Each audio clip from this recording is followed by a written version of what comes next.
तो अभी last class में हम लोग कहाँ पे थे इस बैच में? सो अभी हम लोग ये वाला पार्ट डिस्कस किए थे, ट्रांसफॉर्मेशन वाला। तो जनरली ट्रांसफॉर्मेशन पे ऐसे डायरेक्ट बहुत कम ही जरूरत पड़ती है ट्रांसफॉर्मेशन करने की। मेनली इसका यूज आएगा एस्टिमेशन में, हाइपोथेसिस में, उस सब में यूज आएगा, जो हमने पढ़े हैं अभी, सीखे हैं अभी। तो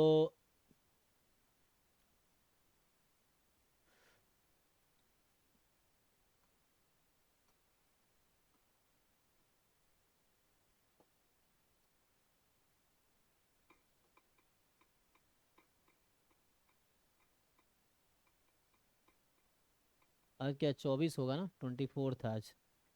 तो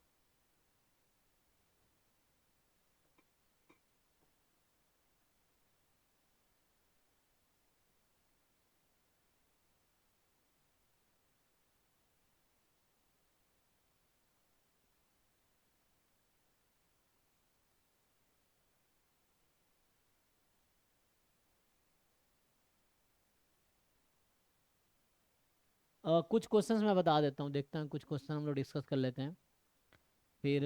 अरे यार,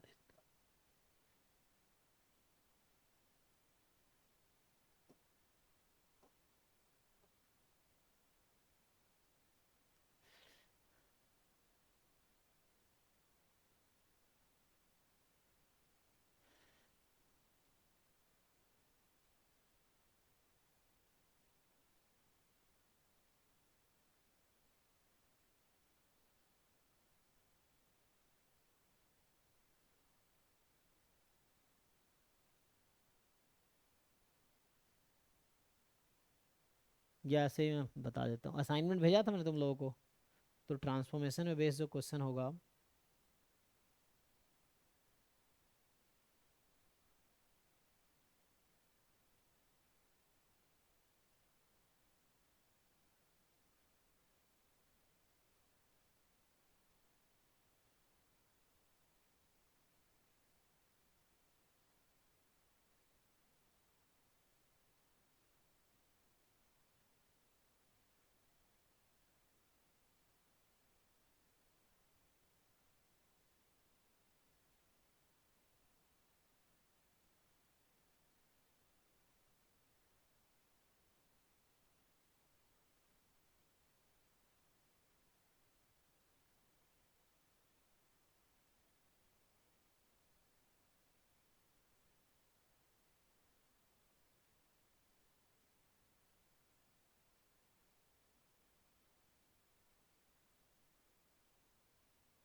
हम्म,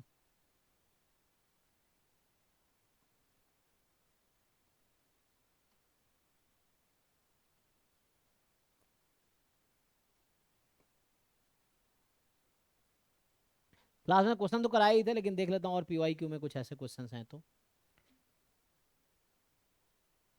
इसमें पता नहीं कितना प्रॉब्लम होता है इसमें, कभी आता है कभी नहीं आता है।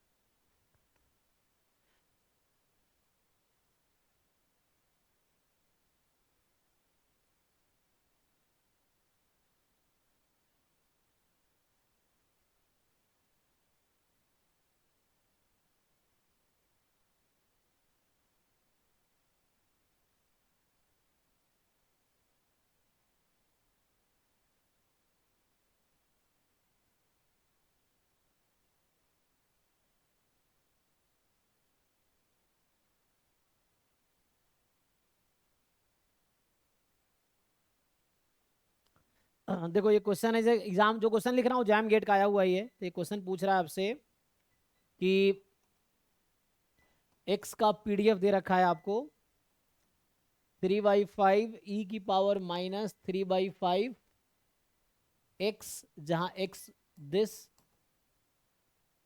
0 अदरवाइज। और आपसे पूछा हुआ है इस क्वेश्चन में कि then PDF of y is equal to 3x+2 अब चार ऑप्शन आपके पास है इस क्वेश्चन में, उन्होंने चार पीडीएफ लिखे हैं। तो आप सीधा सीधा कैलकुलेट करके बताओ, ये तो आसान है ना। एफ एक्स दे रखा 3/5 ई की पावर -3/5 एक्स, एक्स पॉजिटिव है। तो आपसे पूछ रहा है 3x+2 जो y की वैल्यू है, तो इसका पीडीएफ क्या होगा आप बताओ। तो निकाल के बताओ क्विकली। चार ऑप्शन है, मैं ऑप्शन लिखूंगा ऐसे ही टाइम पास होगा, तो जब तक तुम लिख लो मैं दिखाता हूँ क्वेश्चन उधर ओपन करके। ये आया हुआ एग्जाम का क्वेश्चन है।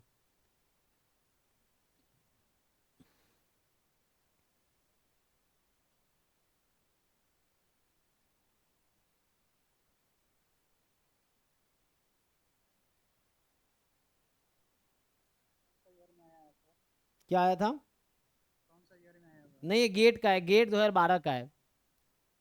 तो गेट 2012, ठीक है ना। तो पहले 2019 से पहले मैथमेटिक्स और स्टैटिस्टिक्स का गेट एक साथ होता था, तो उसमें आया हुआ है। गेट स्टैटिस्टिक्स अलग हुआ 2019 में। तो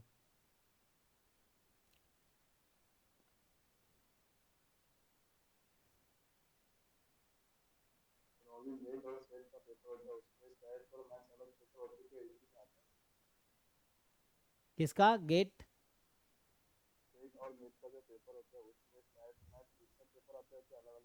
नहीं, उसमें एक साथ ही आता है, सेट और नेट में एक साथ ही। मैथ स्टैट्स एक अलग नहीं, मैथमेटिकल साइंस नाम से है।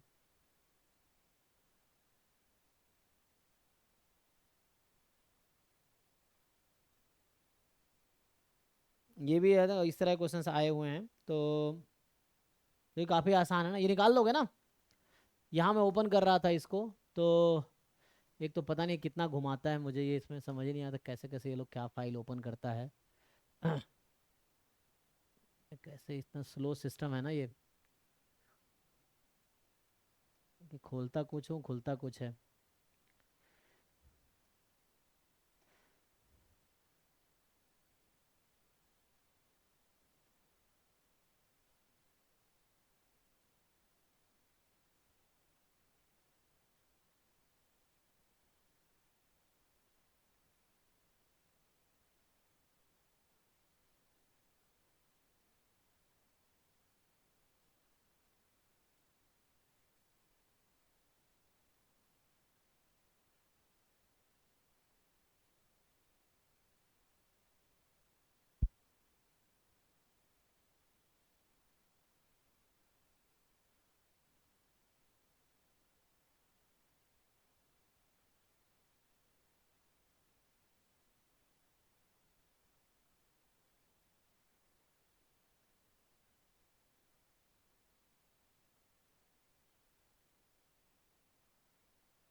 तो मैंने अभी ये क्वेश्चन लिखा था, देखो जो तुम्हें दिखाया था ना, यही क्वेश्चन था।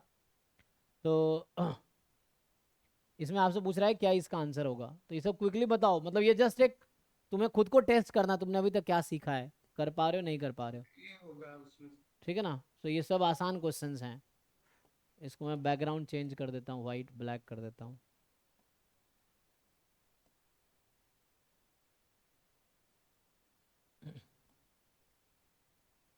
ठीक है भाई, तो इसमें सॉल्व करने की जरूरत तो नहीं है ना इसको। क्या ए आया पहला वाला? यस। Yes sir. बाकी लोग देख लो, अब मुझे सॉल्व क्योंकि कुछ है नहीं। y बराबर जी एक्स लिखा था ना मैंने, y बराबर जी एक्स, तो ये तो आसान है। एफ वाई ऑफ वाई बराबर f x of x d x upon d y का मॉड। बस आंसर y के टर्म में लिखना, क्योंकि वेरिएबल y में है ना, तो आंसर y में लिखना। तो ये कैलकुलेट कर लो, मुझे लगता है जिन लोगों ने प्रैक्टिस किए होंगे थोड़े बहुत वो तो कर ही लेंगे। तो आगे बढ़ू ना, समझ आ, यहाँ पुट कर लो, यही पीडीएफ रख दो। बस x के प्लेस पे यहाँ से x निकाल लेना, x हो जाएगा y माइनस 2/3, तो x के जगह ये रख देना, तो y माइनस 2/3 हो जाएगा x के जगह। सो y माइनस 2/3 और डिफरेंशिएट करो, d y by d x तुम्हारा कितना है 3 है, तो 1/3 आ जाएगा बाहर, तो 3 कट जाएगा तो 1/5, और वहाँ भी 3 कट जाएगा तो ये आ गया। ठीक है, पहला डायरेक्टली आ जाएगा, करके देख लो, ये पुट कर लो यहाँ पे डायरेक्टली, तो आ जाएगा। नेक्स्ट जो है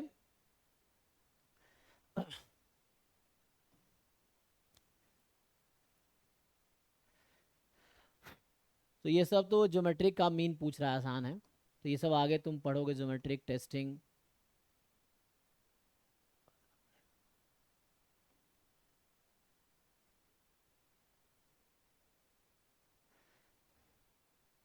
ये अभी क्लास में ही किया होगा तुमने, ये तो बहुत आसान है, फॉर्मूला बेस्ड क्वेश्चन है। ये तो हमने क्लास में थ्योरम भी लिखा है, देखो थ्योरम पे ही इन्होंने क्वेश्चन पूछ रखा है। ठीक है, देखो क्या आंसर होगा इसका, बता पाओगे?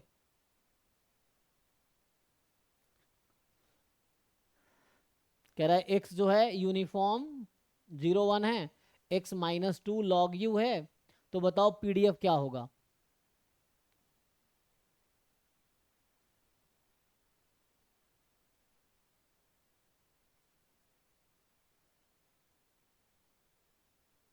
सर सी। बाकी लोग देख लीजिए, तो क्या होता है ना, हमने पढ़ा हुआ है ना कि x का डिस्ट्रीब्यूशन u है यूनिफॉर्म 0 1, तो x होता है एक्सपोनेंशियल विथ रेट 1/2 या काई स्क्वायर 2, है ना, तो वो निकालोगे तो एक्सपोनेंशियल विथ रेट 1/2 सी आ जाएगा। तो इसमें कुछ करना नहीं है, जिनको याद है ये थ्योरम डायरेक्ट लिखाया था हमने क्लास में, तो वैसे ही यार डायरेक्टली आ जाएगा, नहीं तो तुम्हें ड्राइव करना पड़ेगा। तो मुझसे भी कर सकते हो, यहाँ x दिया है u के टर्म में, है ना, तो जब यहाँ एफ एक्स ऑफ एक्स निकालोगे तो ये होगा f u of u d, क्या करते थे वहाँ d x by d y, तो यहाँ होगा d u by d x, क्योंकि x की जगह यहाँ y है, x की जगह u है, u की जगह x है, अब y की जगह x है, तो ये फॉर्मूला लग जाएगा, आंसर x के टर्म में लिख लेना। तो उसका पीडीएफ तो 1 ही था, और इसको डिफरेंशिएट कर लो, तो डिफरेंस 1/2 ई की पावर माइनस x/2 आ जाएगा। ठीक है, उसको सॉल्व कर लो, तो यही आंसर आ जाएगा इजीली। ये क्लास में भी करा रखा है मैंने, ये क्वेश्चन हमने क्लास में भी सॉल्व कर रखा है ऑलरेडी।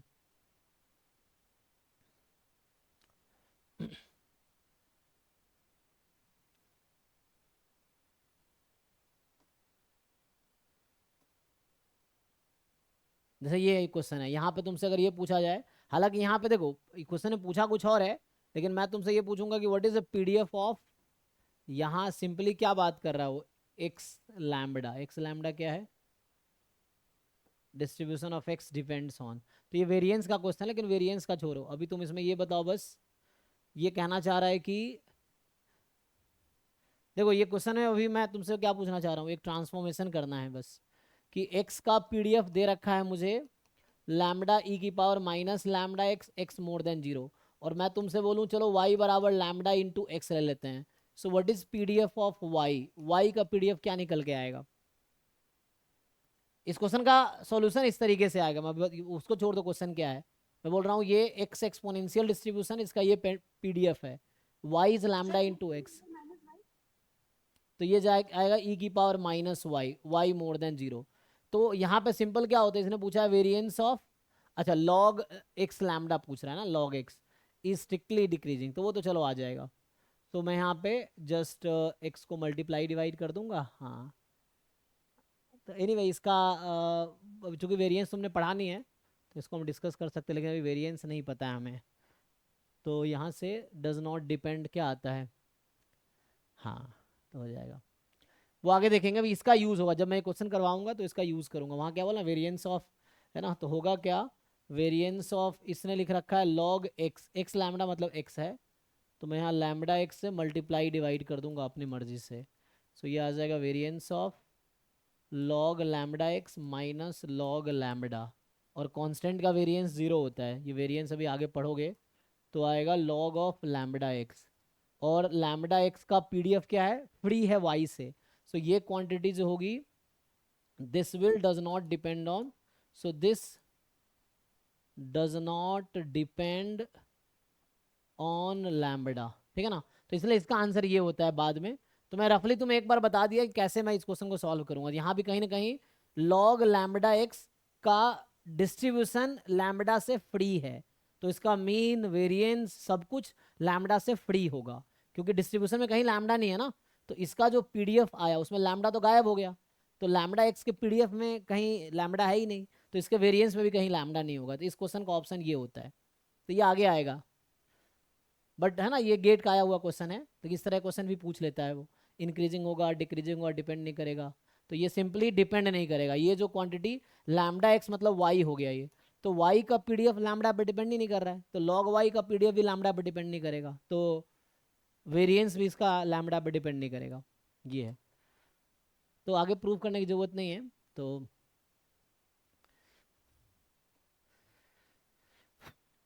ये सब मीन वेरिएंस में आज डिस्कस करता हूँ ना, मीन वेरिएंस में बहुत सारे क्वेश्चन आते हैं, लेकिन हमने मीन वेरिएंस पढ़ा नहीं, भी ट्रांसफॉर्मेशन ही पढ़ा है जस्ट।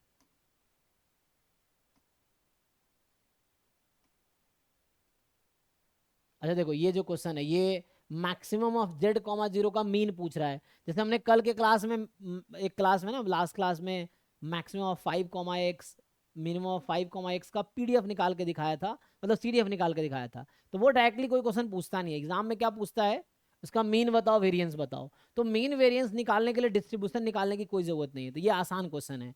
तो मैं मीन अभी पढ़ाऊंगा, क्लास में डिस्कस करेंगे, तो ये सब क्वेश्चन डिस्कस करेंगे कि जेड नॉर्मल 0 1 है, तो बताओ मैक्सिमम जेड जीरो का मीन कितना आएगा। तो मीन निकालना आसान है देन जो लास्ट क्लास में पीडीएफ सीडीएफ निकाला था वो थोड़ा डिफिकल्ट था। तो ये सब अभी आगे डिस्कस करते हैं। ये सब मीन है, सब मीन वाले क्वेश्चन है, मीन वेरिएंस पूछ रहा है सब में।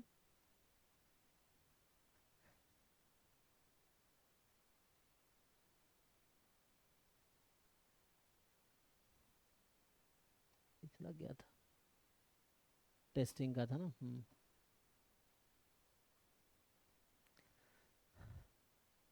इस तो आपने पहले कर रखे हैं ना कि सी क्या होगा ताकि पीडीएफ हो जाए, तो ये पीडीएफ के डेफिनेशन में हमने किया था।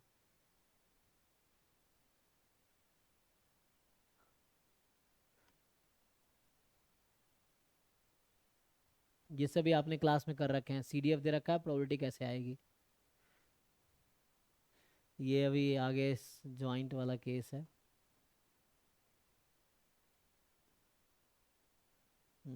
यहाँ भी एक्चुअली उसी थ्योरम का यूज है, लेकिन वो बढ़ा दिया है ना, यूनिफॉर्म 0 1 है और यहाँ माइनस लॉग एक्स का डिस्ट्रीब्यूशन निकालना है, तो ट्रांसफॉर्मेशन का है, लेकिन यहाँ पे जब सैंपल पढ़ेंगे तब होगा आईआईडी।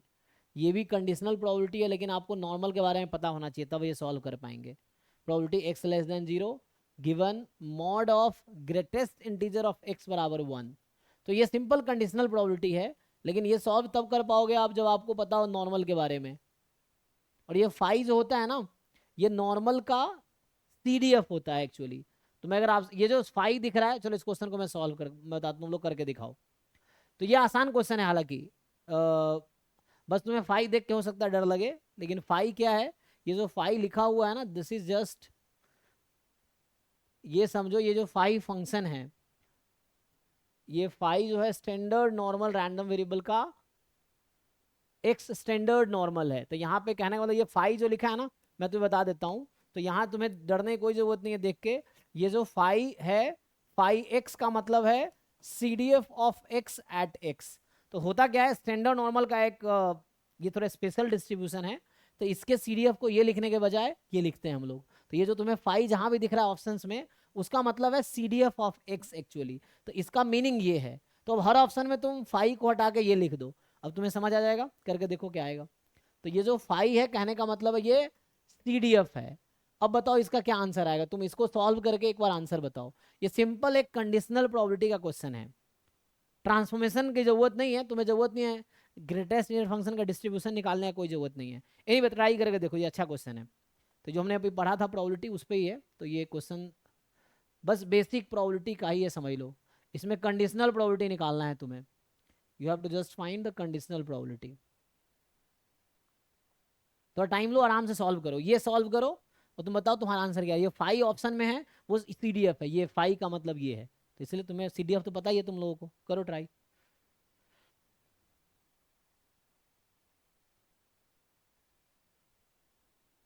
ये देखिए एक बच्चा कहाँ कैसे हुआ भाई, एक बच्चा कोई ऐप पे कोर्स खरीदा है, कर दिए, सुजॉन पॉल।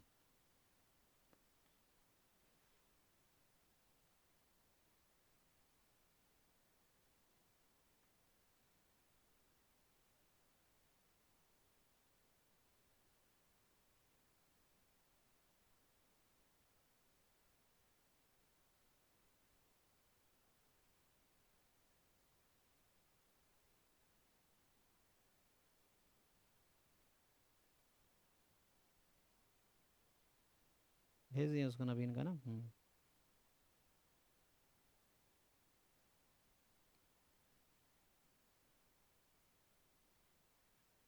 किसका, रैंक या मार्क्स? सीयूटी वाला ना, मार्क्स पूछते तभी बताते हैं। क्या नाम था, मनीष पांडे ना? मार्क्स उसमें नहीं लिखा है ना, ये गूगल फॉर्म भरा है, देखिए गूगल फॉर्म में भरा है एक्चुअली, वहाँ भरा होगा। हाँ हाँ हाँ, उसमें होगा, उसको बोले हैं भर देने के लिए, वो भर दिया होगा।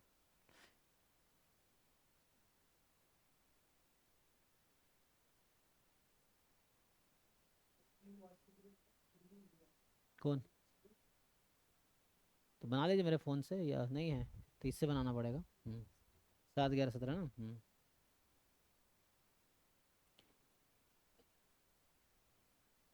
मनीष पांडे, इसका 150 नंबर है, भर दिया है देखिए उसमें जाकर, सब लास्ट वाला जो है।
आया किसी का आंसर?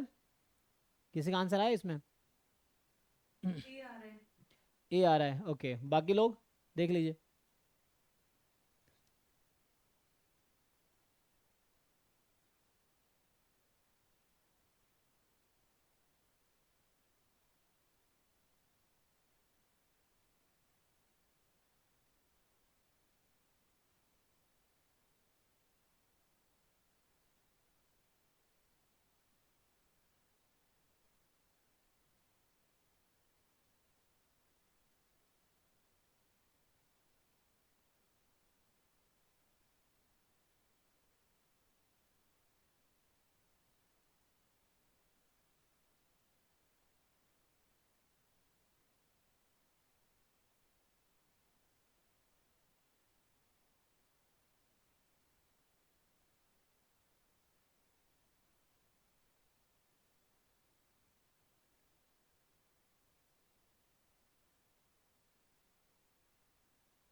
Sir B.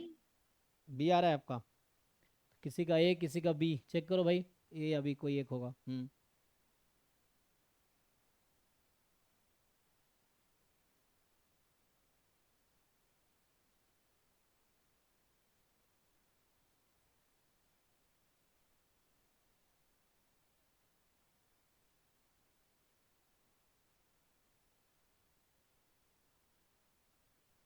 ए आना चाहिए।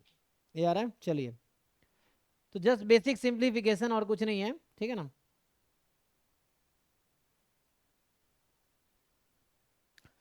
जस्ट इसको सिंप्लीफाई तो करना है। So probability of x less than zero intersection mod of, है ना, mod of greatest integer function of x, this is one upon probability of mod of greatest integer function of x is equal to one. तो simply आप इसको open कर लीजिए, तो यहाँ से क्या आ जाएगा, जैसे आप मॉड खोलेंगे, so mod of greatest function of one, तो मॉड हटाएंगे तो greatest integer function is plus minus one. अब दो पार्ट में सॉल्व होगा, सो यहाँ से दिस इज वन और दिस इज माइनस वन, तो और मतलब यूनियन, ठीक है ना। तो इसको खोलेंगे अब, greatest integer value of x क्या होता है, वन कब होता है, जब ये वन से टू में होगा, और ये माइनस वन कब होगा, जब वैल्यू माइनस वन से जीरो में होगा, right. So this set is now equivalent to x belongs to this interval, one से टू यूनियन माइनस वन से जीरो। तो ये मतलब है इसका। So now you can just find the probability, तो देखो क्या होगा। अब आपको क्या करना है, you have to take the intersection. तो यहाँ पे here was x less than zero, और इसका मतलब है ये वाला सेट वन से टू और माइनस वन से zero. So minus one to zero, one to two, और ये बोल रहा है एक्स नेगेटिव होना चाहिए। तो न्यूमरेटर में मेरे पास क्या है, सो न्यूमरेटर में I have x should be negative, negative means minus one to zero, और डिनोमिनेटर में आई विल हैव वन, है तो दो केस है, सो क्या होगा, दोनों केस यहाँ पे अलाउड है ना। So X will be between one and two plus X will be between minus one and zero, ये आ जाएगा। अब इसको आप सॉल्व कीजिए,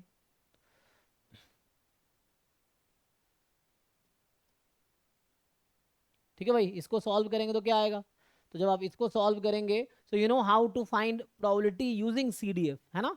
तो उसको हम लोग कर सकते हैं, तो ये आ जाएगा CDF of x at zero minus, since x is standard normal, तो नॉर्मल कॉन्टिन्यूस रैंडम वेरिएबल है, तो इक्वलिटी से कोई प्रॉब्लम नहीं होगी।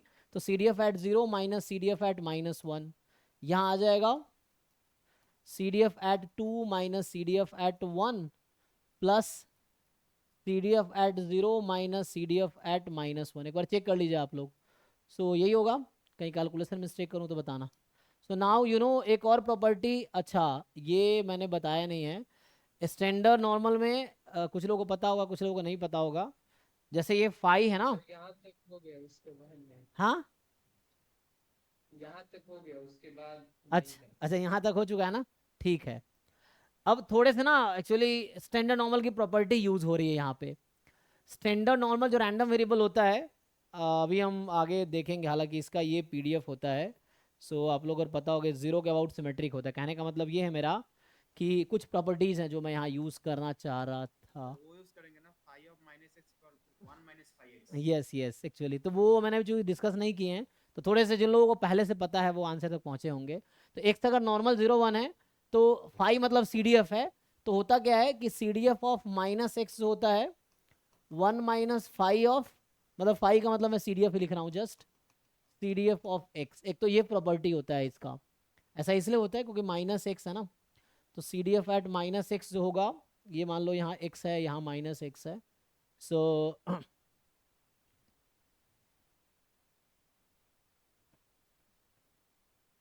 तो इसके पीछे की प्रोबेबिलिटी, ये वाली प्रोबेबिलिटी और ये वाली प्रोबेबिलिटी इक्वल होती है। तो C D F at minus x, तो less than minus X is more than this, तो one minus C D F, एक तो ये प्रॉपर्टी यूज होगा, और दूसरा एक्चुअली मीन इसका जीरो होता है, तो C D f of x at zero is one by two. तो ये कुछ स्पेशल प्रॉपर्टीज यहाँ मुझे यूज़ करना पड़ रहा है स्टैंडर्ड नॉर्मल का, जो कि मैंने डिस्कस तो नहीं किए हैं लेकिन अभी के लिए यूज़ कर लो। तो एक्स अगर नॉर्मल 0 1 है तो ये दोनों उसके CDF की प्रॉपर्टी होती है, जिसको हम फाई लिखते हैं। CDF ये जो फाई नोटेशन है, इसलिए स्टैंडर्ड नॉर्मल में CDF की जगह हम लोग फाई नोटेशन, उसका स्पेशल नोटेशन यूज़ होता है। तो ये है, तो ये दोनों आगे यूज़ कर लो, अब हो जाएगा। तो आप ये दोनों जहाँ फाई FX एट 0 है हाफ रख देंगे तो वो अब आ जाएगा आपका, आप लोग यहाँ से हाफ, सो हाफ हो जाएगा ये, माइनस इसको खोलेंगे आप, सो 1 माइनस CDF एट 1 यही होगा, अपॉन यहाँ भी यही करेंगे तो CDF at 2, CDF at 2 minus CDF at 1, है ना। थोड़े से क्वेश्चन मिक्स्ड आते हैं ना, थोड़े से आगे वाले कॉन्सेप्ट, क्योंकि एग्जाम जब आप देने जाते हो तो पूरा सिलेबस पढ़ के जाते हो ना, तो वहाँ ऐसा नहीं होगा कि आपने ये नहीं पढ़ा होगा। अभी चूंकि मैंने ऐसा लिखा है इसलिए हुआ है। सो हाफ माइनस में 1 माइनस CDF एट 1, ठीक है ना। कभी नेगेटिव पे CDF निकालना तो 1 minus CDF at that point, एक बार चेक कर लो। अब इसको सिंप्लीफाई कर लो क्या आता है। तो अब अगर आप ये सिंप्लीफाई करोगे तो सिंपली आ जाएगा यहाँ से सो ये हो जाएगा CDF और एट 1 माइनस 1/2 होगा, 1/2 माइनस 1 तो माइनस 1/2 प्लस, तो ये हो जाएगा।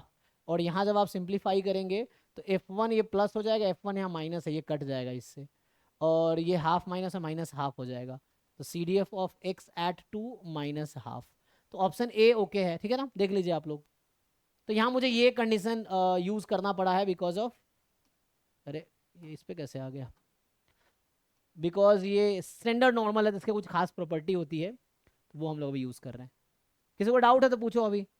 सिंपल पहले कंडीशनल प्रोबेबिलिटी लगाया, probability of E given F, तो E intersection F upon probability of F।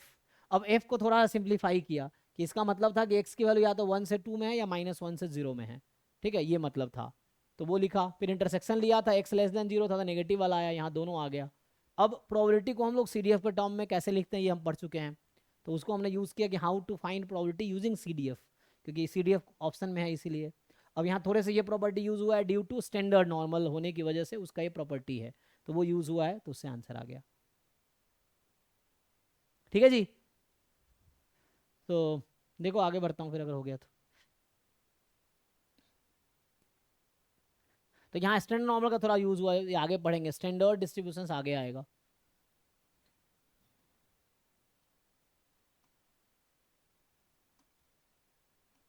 तो ये सब मतलब ये सब पॉइजन, ये सब स्टैंडर्ड में आएगा, स्टैंडर्ड डिस्ट्रीब्यूशन पढ़ेंगे ना, क्योंकि क्वेश्चन तो मिक्स्ड है इसमें, ये आप पहले ही कर चुके हैं सॉल्व, ठीक है, ये 24 वाला, ये सब आगे आएगा अभी। ये भी थ्योरम है लेकिन अभी पढ़ा नहीं होगा आपने, डायरेक्टली थ्योरम है ये।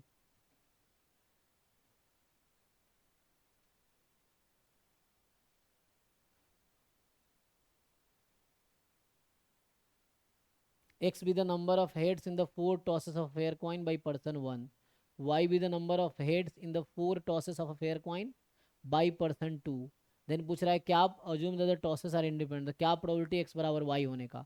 तो इस तरह क्वेश्चन तो आप रैंडम वेरिएबल का क्वेश्चन है बेसिक, जो रैंडम वेरिएबल हम अभी तक डिस्कस कर चुके हैं, अगर आपसे पूछा जाए ये क्वेश्चन सॉल्व करने का तो क्या आप कर पाएंगे। ये बेसिक रैंडम वेरिएबल का क्वेश्चन है जो हम लोग टॉपिक अभी कवर कर रहे हैं, ये उसी रैंडम वेरिएबल का है। तो आप एक बार कैलकुलेट करके बताओ क्या आंसर आएगा आपका, ध्यान से पढ़ो और ट्राई करके बताओ क्या आंसर आपका आएगा। अगर एग्जाम में ऐसे क्वेश्चंस मिलेंगे तो आप क्या आंसर लगाओगे।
नहीं हुआ तो भी बता देना, मैं सॉल्व कर दूंगा, ज़्यादा टाइम नहीं लेना है। आ रहा है? 0.312 0.312। 5 ठीक, 5। तो चलो, नहीं 2 के बाद 5 3125। अच्छा, 3125। बाकी लोग देखो भाई, बताओ।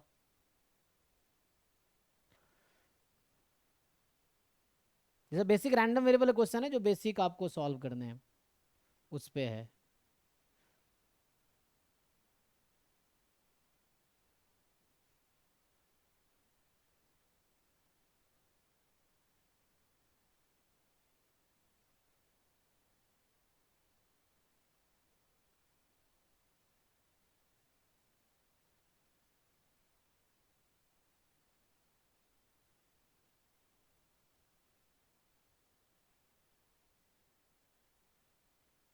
देखिए, तो एक ही लोगों ने आंसर बताया, बाकी किसी का नहीं आया।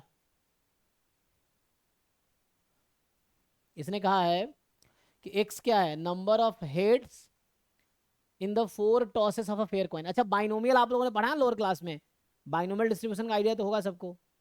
तो ये कह रहा है कि number of heads in the 4 tosses of a fair coin. तो अगर मैं आप लोगों से पूछूं कि एक्स का डिस्ट्रीब्यूशन क्या होगा, number of success in an trials, क्या फॉलो करता है? तो क्लास 12th में भी था बाइनोमियल डिस्ट्रीब्यूशन, ठीक है ना। तो सो ये सिंपल आपका क्लास 12th में भी था, ये बाइनोमियल 4 कॉमा फेयर कॉइन है, तो 1/2। वाई क्या है? Y be the number of heads in 4 tosses of a fair coin by, तो नंबर ऑफ हेड्स ही है, तो इसका डिस्ट्रीब्यूशन भी आएगा बाइनोमियल 4 कॉमा 1/2 ही आएगा, फेयर कॉइन ही है, ठीक है ना, फेयर कॉइन है। इंडिपेंडेंट है, तो क्या प्रोबेबिलिटी है? अच्छा, आप ये आपको समझ नहीं आ रहा होगा इंडिपेंडेंट का क्या मतलब है। तो इंडिपेंडेंट में आप अलग अलग कर सकते हैं इंटरसेक्शन को, इंडिपेंडेंट वही है, A intersection B probability is equal to probability of A into probability of B. तो यहाँ पे क्या है, क्या प्रोबेबिलिटी है, x is equal to y होगा।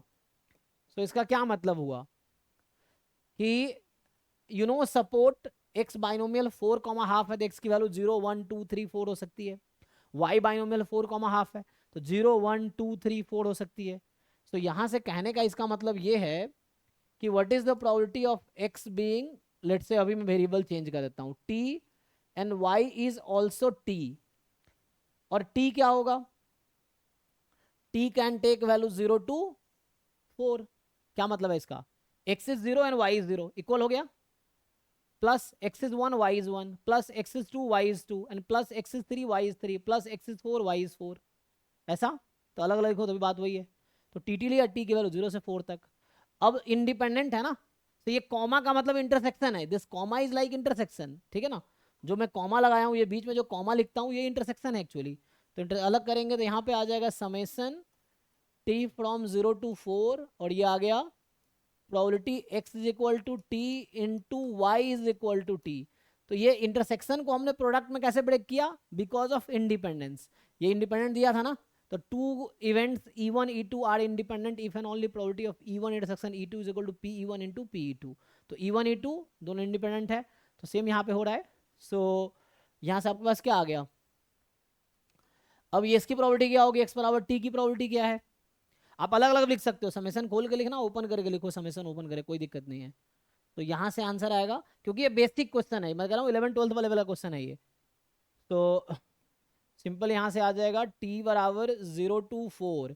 एक्स बराबर टी का फॉर्मूला क्या है? 4c t हाफ की पावर टी हाफ की पावर 4 माइनस टी, मतलब 4 ही हो जाएगा। इसका लिखोगे ये भी यही आएगा, 4c t हाफ की पावर टी हाफ की पावर 4 माइनस टी। अब यहाँ से सॉल्व करो, समेसन टी बराबर 0 टू 4, तो ये तो दोनों मिलके हाफ की पावर 4 हाफ की पावर 4, और यहाँ टी नहीं है, इसको बाहर कर सकते हैं, तो ये हो गया 4 चूज टी का स्क्वायर, और आ जाएगा 1/2 की पावर 4 यहाँ से, 4 यहाँ से, 4 + 4 8 हो जाएगा। अब मेनली आता है यहाँ पे सीरीज का सम निकालना, कि what is sum of this finite series, ये फाइनाइट सीरीज है। सो 1/2 की पावर 8 को बाहर करो, अगर इसको खोलोगे तो आएगा 4c0 का स्क्वायर 4c1 का स्क्वायर, है ना, ये एनसीआर ही है, उसको ऐसा लिखते हैं, 4c2 का स्क्वायर 4c3 4c4 का स्क्वायर। कोई बता सकता है इसका सम क्या होता है?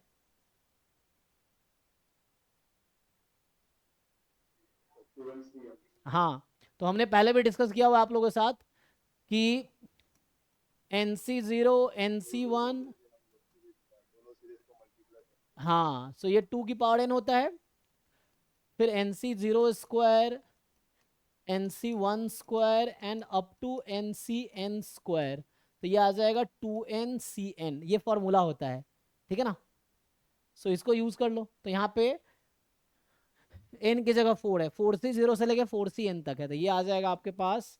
सो 2 की पावर 8 कितना हो जाएगा, 128 है ना। 512 का आधा कितना होता है, नहीं 256, 256, 256। हाँ 256, और इसको ऐड कर लो तो ये हो जाएगा 2NCn, n 4 है, NC0 के स्क्वायर से NCn तक, 2n 8 2NCn 8C4। अब सॉल्व करके देख लो कितना आता है, ये आंसर है एक्चुअली। सो 8C4 को सॉल्व करोगे 8 7 6 5, फिर 4 3 2 1, यही आएगा।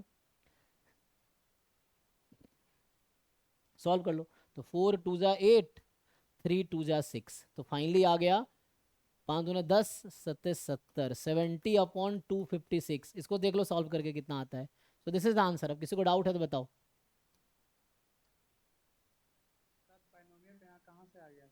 अच्छा, बाइनोमियल कहाँ से आ गया? जैसे आपको बाइनोमियल, आपने 12th वाला एनसीईआरटी पढ़ा है, एक बार उसमें है। जैसे बाइनोमियल क्या होता है, हाँ, जैसे आपने नंबर ऑफ ट्रायल्स n है, आपने n टाइम ट्राई किया, तो नंबर ऑफ सक्सेस जब काउंट करते हैं तो बाइनोमियल डिस्ट्रीब्यूशन फॉलो करता है। तो ये अभी मैं मान रहा हूँ कि 11 12 सब लोग पढ़ के आए, तो वो वाला यूज कर रहा हूँ। हालांकि हम बाद में बाइनोमियल डिस्कस करेंगे डिटेल में, लेकिन अभी ये वाली चीजें 11 12 क्लास में भी है कि number of success in n trials follows binomial distribution, जिसका पैरामीटर n, p होता है, ठीक है ना। तो कैसे आया देखो, उसने कहा कि एक कॉइन को 4 बार टॉस किया, एक्स क्या रिप्रेजेंट कर रहा है, number of head in the 4 tosses. तो हेड यहाँ सक्सेस है, टेल फेलियर है, तो हेड की प्रोबेबिलिटी हाफ है, टेल की प्रोबेबिलिटी हाफ है, तो एक्स का डिस्ट्रीब्यूशन होगा बाइनोमियल 4,1/2, ठीक है ना, इस तरीके से।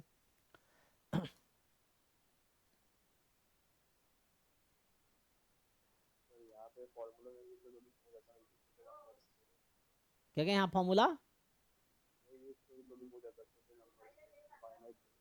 हाँ बस देख लो, इंटरप्रिटेशन है, बाइनोमियल इसलिए आया क्योंकि नंबर ऑफ ट्रायल था, तो उससे आ गया। तो ये बेसिक, हालांकि ये लोअर क्लास का कॉन्सेप्ट यूज हुआ है, तो मैं ये कह रहा हूँ कि ये क्वेश्चन, हालांकि रैंडम वेरिएबल का जो 11 12 क्लास में भी है इस तरह के क्वेश्चन, JEE में आते हैं ये।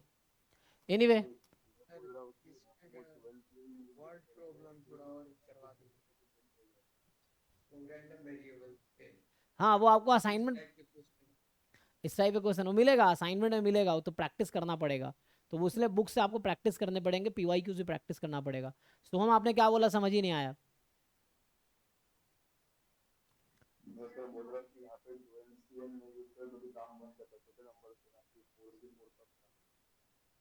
फोर सी फोर,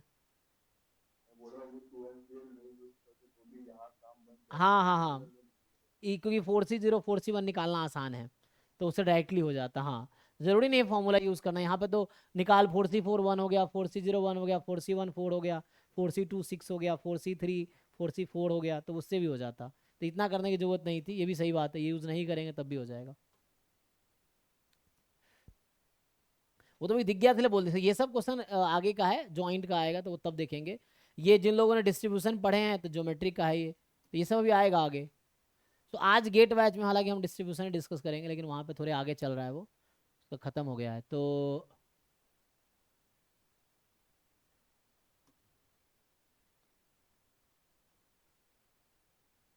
जैसे ये सब भी ज्वाइंट का क्वेश्चन है, तो ज्वाइंट का मैं नहीं चाहता हूँ भी करो, लेकिन एटलीस्ट वन वेरिएबल वाला ये क्वेश्चन तुम लोगों ने किए थे, है ना, तो ये हमने पहले सॉल्व किए हैं क्लास में आपने, ये भी आपने सॉल्व किए होंगे। सी निकालना था, PDF है तो सी निकालना है, और सी निकाल लिए तो इस इंटरवल में प्रोबेबिलिटी निकाल लो। तो ये हमने पहले सॉल्व किए हैं जब हम लोग PDF पढ़ रहे, सॉरी PDF है ये, PDF पढ़ रहे थे तब कर रहे थे ये क्वेश्चन। तो ये MGF वाले मोमेंट जेनेटिक फंक्शन, ये सब सेंट्रल लिमिट थ्योरम है, ये सब ज्वाइंट है, हाँ, ये सब ज्वाइंट डिस्ट्रीब्यूशन 2 वेरिएबल के केसेस हैं ये सब।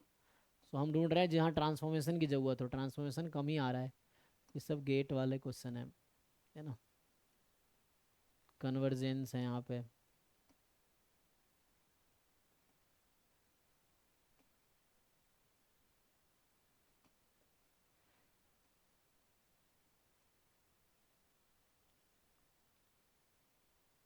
ये तो हमने क्लास में सॉल्व किया था जब हमने शुरू में, जब हम लोग है ना रैंडम वेरिएबल स्टार्ट किए थे, रैंडम वेरिएबल डेफिनेशन पे था ये। This was just based on definition of random variable, है ना, एक्स रैंडम वेरिएबल था, वाई नहीं था, ये हमने पहले सॉल्व किए थे।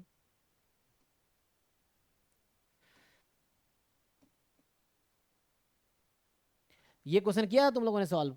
ये एक दिन मैंने कहा था करो, सीडीएफ का बेस्ड है।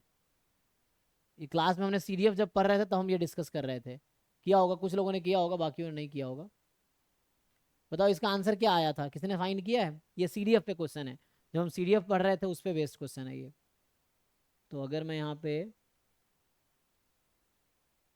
अच्छा स्टैंडर्ड नॉर्मल तुम्हें पता है? अच्छा दिक्कत यहाँ ये आएगी, स्टैंडर्ड नॉर्मल आप लोगों को नहीं पता होगा मुझे लगता है ना, अदरवाइज प्रोबेबिलिटी तो निकाल ही सकते हो ना। स्टैंडर्ड नॉर्मल के बस इतनी ही प्रॉपर्टी, आज तो यूज़ तो किया था, उसी पे है, देख लो करा ही देता हूँ। तो है ना, बोल रहा ना स्टैंडर्ड नॉर्मल है, तो इसमें बस जो प्रॉपर्टी यूज़ होगी मैं लिखा दूंगा, बाकी तो वैसे ही है। इसमें इस तरह क्वेश्चन एग्जाम में, जैम में भी आएंगे और मिलेगा वहाँ भी। तो जैसे ये है, इसने कहा है, देखो यहाँ मैं कंप्लीट कर देता हूँ, यहाँ पे नॉर्मल है, तो ये कह रहा है स्टैंडर्ड नॉर्मल, तो यहाँ है स्टैंडर्ड नॉर्मल है, ठीक है ना। स्टैंडर्ड नॉर्मल, तो इतना ही स्टैंडर्ड नॉर्मल की वही प्रॉपर्टी जो मैंने पहले लिखे थे। हमने क्या प्रॉपर्टी लिखे थे कि एक्स अगर स्टैंडर्ड नॉर्मल है, जैसे यहाँ बोल रहा है, तो ये फिर से फाइव, वही नोटेशन मैंने कहा था ना, कि जैसे यहाँ बोल रहा है five denote the CDF of a standard normal, तो अभी मैं जेड बोल देता हूँ, जेड है नॉर्मल 0 1।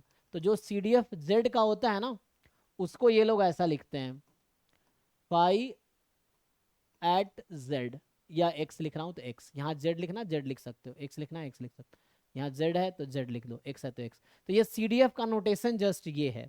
बाकी प्रॉपर्टी क्या बताया था, तो जो फाइव है वो 0 पे 1/2 होती है, और एक प्रॉपर्टी है फाइव माइनस एक्स निकालना हो, सो 1 माइनस 5x, और फाइव है क्या, सीडीएफ है, जस्ट सीडीएफ को फाइव से डिनोट किया जाता है।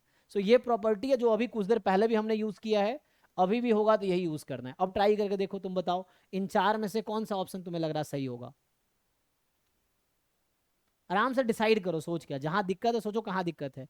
कुछ चीजें हैं जो मैंने नहीं डिस्कस की हैं, लेकिन स्टिल स्टिल कुछ लोग ऐसे हैं जो बीएससी में चीजें पढ़े होंगे थोड़े बहुत, तो वो कर सकते हैं, बाकी लोगों के लिए बाद में तो आएगा ही ये सब।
सर बी होगा।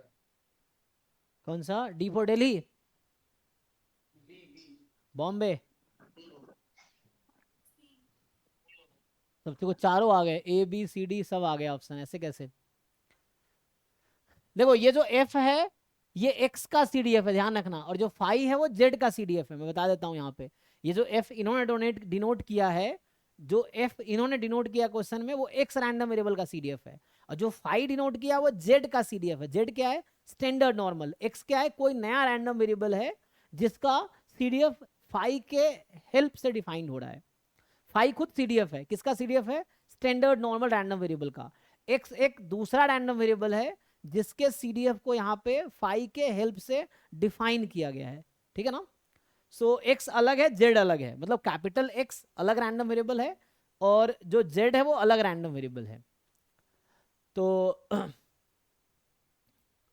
देखो, तो अगर मैं ए वाला पार्ट से स्टार्ट करूं, चलो ए वाले को यहां सॉल्व करता हूं पहले। तो ये x less than equal to -1, तो आप लोग CDF का डेफिनेशन तो जानते ही हो। तो इसका क्या मतलब हुआ, इसका मतलब हुआ CDF of x at -1, right. अब तुम इसमें देखो ये जो -1 है ये इस कैटेगरी में है या इस कैटेगरी में है, ये देखना है हमें।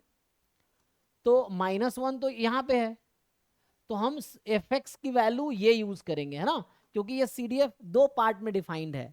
तो आपको पहले डिसाइड करना होगा कि आप फाई एक्स को चूज करोगे या फाई एक्स प्लस वन को चूज करोगे। तो हम लोग फाई एक्स प्लस वन को चूज करेंगे। तो ये फाई हो गया, यहाँ एक्स की वैल्यू -1 है, यहाँ एक्स, यहाँ एक्स है ना। तो जो एक्स यहाँ -1, तो ये हो जाएगा -1 + 1, तो फाई 0। और फाई 0 का फॉर्मूला होता है हाफ, तो फाई 0 हाफ हो गया। और ये इज ट्रू कह रहा है, सिंगल करेक्ट होगा। तो पहला तो ओके है, चेक करो। इसका मतलब ये है, अब x की जगह -1 है, तो -1 तो इसमें बिलोंग कर रहा है, तो ये यूज करेंगे। तो यहाँ x को मैंने -1 रख दिया, तो ये 0 हो गया। फाई 0 का फॉर्मूला होता है 1। फाई स्टैंडर्ड नॉर्मल का CDF है, x का CDF ये है। अभी मैं दूसरा करता हूँ, आप लोग ये कैसे निकालते हो। तो अगर मैं b वाला पार्ट करूँ कि प्रोबेबिलिटी x = -1, तो हम लोगों ने पढ़ा था, क्या पढ़ा था कि how to find probability using CDF, ये पढ़ा था कुछ दिन पहले ही। तो इसको मैं लिखूंगा CDF of x at -1 minus CDF of x at -1 की लेफ्ट हैंड लिमिट, है ना। लेफ्ट हैंड लिमिट माइनस, यही फॉर्मूला पढ़ा था हमने कि how to find PMF using CDF। तो इसका फॉर्मूला ये होगा। अब ध्यान से देखो, यहाँ CDF एट -1 है, तो -1 फिर से यहाँ बिलोंग कर रहा है, तो मुझे ये यूज करना पड़ेगा। तो इसको पुट करोगे तो ये आ जाएगा फाई -1 + 1 0 माइनस। अब ये -1 की लेफ्ट हैंड लिमिट है, मतलब x की वैल्यू यहाँ -1 से कम है, तो x की वैल्यू जो -1 से कम है तो मुझे ये यूज करना पड़ेगा। तो यहाँ आ जाएगा फाई एट -1, क्योंकि -1 की लेफ्ट हैंड लिमिट है, इसलिए वहाँ -1 ही रखा हमने, क्योंकि -1 के बहुत क्लोज है बाई लेफ्ट साइड। अब ये तो हाफ होता है, और इसकी वैल्यू जो भी होगी लेकिन 0 तो नहीं आएगी, है ना। फाई एक्चुअली CDF होता है, ये Z का PDF है, यहाँ 0 है, यहाँ -1 है, यहाँ 1 है मान लो, तो ये प्रोबेबिलिटी आएगी यहाँ पे, है ना, ये वाली वैल्यू आएगी। सो ये हाफ माइनस फाई ऑफ -1, चाहो तो फाई 1 में भी कन्वर्ट कर सकते हो, हाफ -1 माइनस फाई 1। अब चेंज करोगे तो आ जाएगा हाफ, है ना। सो फाई 1 माइनस 1/2, तो ये हाफ तो नहीं आएगा, ये गलत है।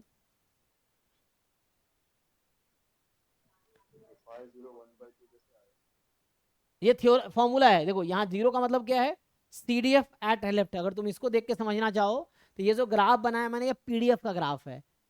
So area under the curve total 1 होता है, टोटल एरिया जो ग्राफ बना रखा है ना, इसके अंडर का टोटल एरिया 1 होता है। क्यों 1 होता है, क्योंकि आप PDF का डेफिनेशन जानते हो कि इंटीग्रेशन -∞ टू +∞ fx = 1, मतलब क्या है कि एरिया अंडर अ फंक्शन -∞ से +∞ 1 आएगी, टोटल 1 है। और ये 0 के अबाउट सिमेट्रिक है, तो 0 से पीछे जितना एरिया है 0 के आगे भी उतना ही एरिया है। तो बताओ 0 से पीछे कितना एरिया होगा, टोटल 1 है, तो हाफ हो जाएगा ना।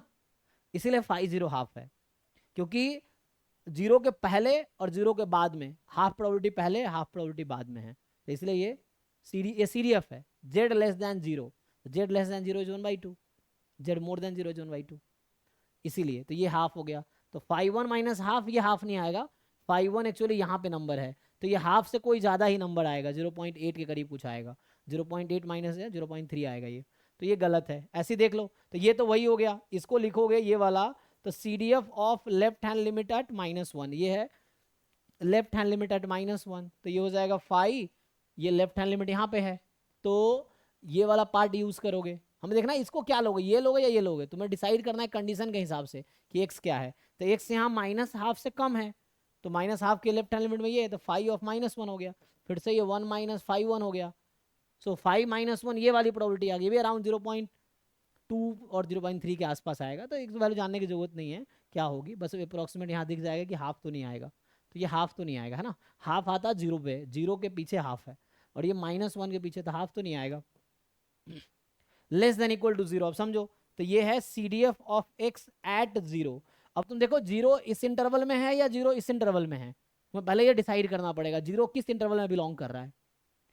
एट द एंड मैं कह रहा हूँ थ्योरी कितना भी पढ़े हो, यही सब क्वेश्चन एग्जाम में आएंगे, तो एट द एंड तुम्हें प्रॉब्लम सॉल्व करना आना चाहिए। तो ये तरीका है कि क्वेश्चन सॉल्व कैसे होता है, क्योंकि एग्जाम में आएंगे क्वेश्चन, तुम थ्योरम और डेफिनेशन रट्टा मारोगे वो ठीक है, लेकिन at the end solve question ही करना है एग्जाम में। डेफिनेशन थ्योरम तो पूछेगा नहीं वहाँ पे डायरेक्टली, वो तुम्हें यूज करना होगा। तो यहाँ इनडायरेक्टली वही सब यूज हो रहा है। तो पहले कॉन्सेप्ट क्लियर है तो यूज कर पा रहे हम।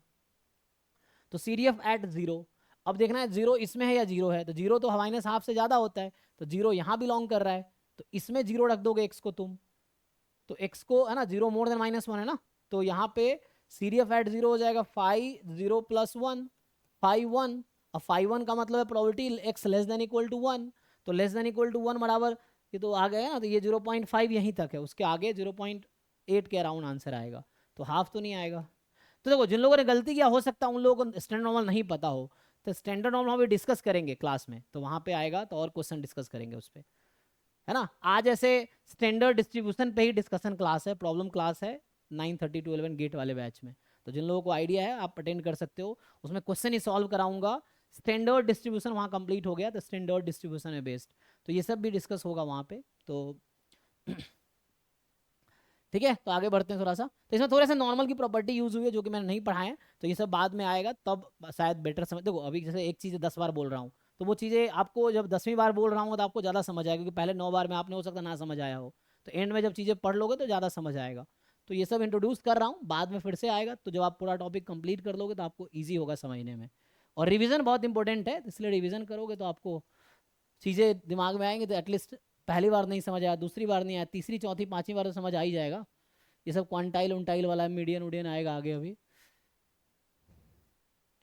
ये सब है ना, मीन निकालना, मीन मुझे स्टार्ट करता हूँ थ्योरी, कल से आगे थ्योरी स्टार्ट कर दूंगा। आज कुछ क्वेश्चंस देख लेते हैं जो हमने पढ़े हैं। तो ये जॉइंट का है, तो ये मल्टीनोमियल डिस्ट्रीब्यूशन होगा, उसको रहने दो, हालांकि बाइनोमियल ही होगा मुझे लगता है। 5 बॉक्स है, this 5 random variable x under node pair of pens, red pens, तो क्या प्रोबेबिलिटी है ये होगा। कितने ड्रॉ किए तुमने? 1 पेन ड्रॉ किए, छोड़ो इसको भी रहने दो। ये सब सवाल हमको समझ में आता ही नहीं है, बॉक्स वाला कहाँ गया कहाँ चला गया। कोई बात नहीं, धीरे समझ आए। वर्ड प्रॉब्लम थोड़े से समझना कि वर्ड प्रॉब्लम हर तरह के टॉपिक में आते हैं, तो आपको देखना पड़ेगा कि उसको पहले तो इंग्लिश को सही से ट्रांसलेट करना है कि क्या दिया क्या है और पूछ क्या रहा है, तब जाके सॉल्व होगा पहले तो, है ना। तो उसमें ये सब अभी कोशिश करोगे तो आएगा। तो ये मुझे चूंकि पता चल गया रैंडम वेरिएबल है, तुम पहले ट्राई करोगे गिवन क्या क्या है उसका फिगर बनाओ। किसने कहा 5 बॉक्स है, हर बॉक्स में 3 ब्लू 1 रेड है, तो ग्राफ बनाओ पहले तुम एक बॉक्स। हाँ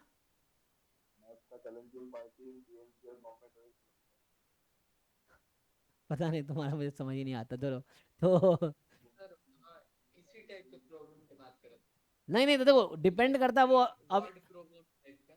हाँ हाँ, तो वर्ड प्रॉब्लम मिलेगा। मेनली क्या है कि हमने पूरी थ्योरी अभी कंप्लीट नहीं किया है, इसीलिए वो दिक्कत है। वो थ्योरी, क्योंकि पूरा थ्योरी जब कंप्लीट कर लेंगे एंड में, देखो रहता है कि जैसे कि पीडीएफ दिया हुआ है, पीडीएफ निकालना है, वो इक्वेशन ऐसे एग्जाम में बहुत कम क्वेश्चन आते हैं जो तुम कह रहे हो ना कि पीडीएफ वाले क्वेश्चन, पीडीएफ में वर्ड प्रॉब्लम वाला, वैसे बहुत कम रेयरली आता है, लेकिन वो मिल जाएगा। मैं एंड में वो तो आसान, तुम्हें प्रॉब्लम देखो, अब दुनिया में बहुत सारे प्रॉब्लम है। हमारे पास क्लास का एक लिमिटेड टाइम है, रोज 1-1.5 घंटे की क्लास है, तो बहुत लिमिटेड टाइम है। मैंने आपको ट्राई करके आना, जो क्वेश्चन आपसे नहीं होगा आप वैसे क्वेश्चन ढूंढो, ट्राई करो, और नहीं मिल रहा है तो फिर डाउट पूछो। और कहाँ ढूंढोगे, बुक्स में मिल जाएगा तुम्हें क्वेश्चन ऐसे। ये है, थोड़े से एग्जाम्पल एक्सरसाइज तुम्हें करने होंगे, नहीं तो असाइनमेंट देखो उसमें, पीवाई क्यूज में देखो, ये है, लेकिन ट्राई करने पड़ेंगे।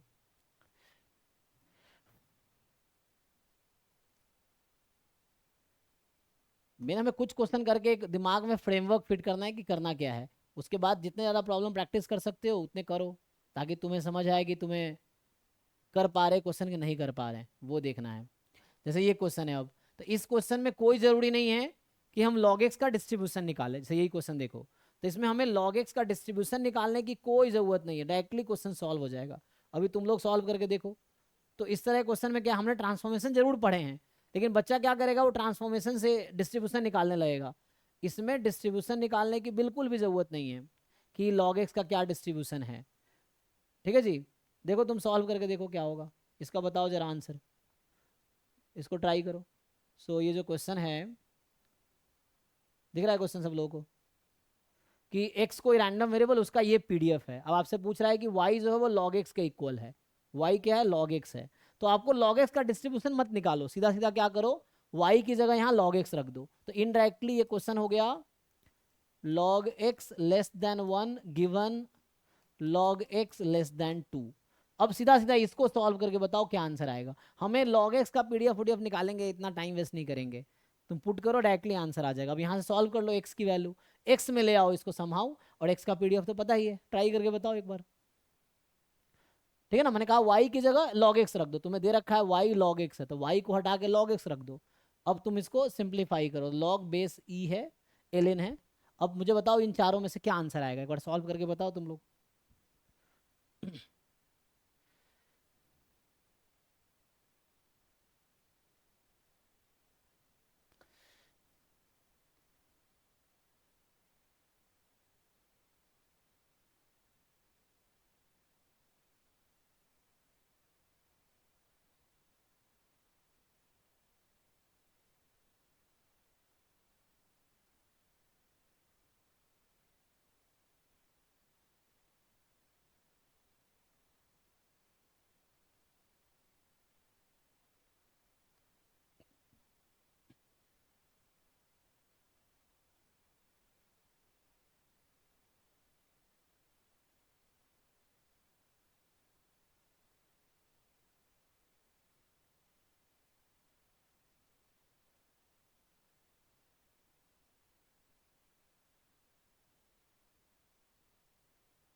हाँ कितना आया,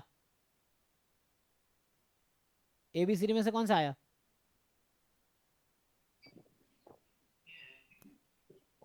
B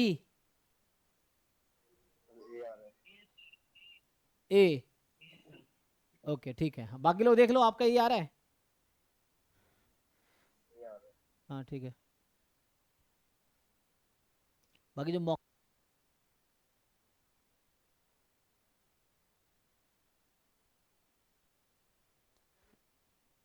हाँ देखिए वो होगा।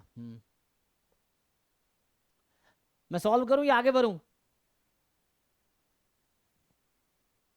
ये ओके है या मैं सॉल्व करूं, सब लोग कर पा रहे हो या मैं सॉल्व करूं आगे। कर दीजिए तो। अच्छा सॉल्व कर दूं, चलो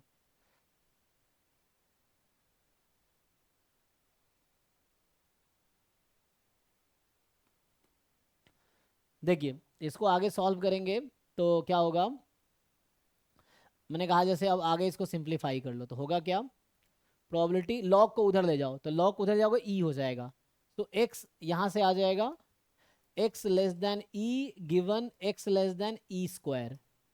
क्या किया, लॉग उधर गया तो पावर में चला गया, ये आप पता होगा आपको कि जैसे y is equal to log x है, तो इफ एंड ओनली इफ ये होता है, if and only if e की power y is equal to x, ठीक है ना। सो मतलब लॉग उधर जाएगा तो e की पावर हो जाएगा, तो ये है। सो लॉग को उधर भेजा तो e की पावर 1 हो गया, यहाँ आपने लॉग को उधर भेजा तो e की पावर 2 हो गया, ठीक है।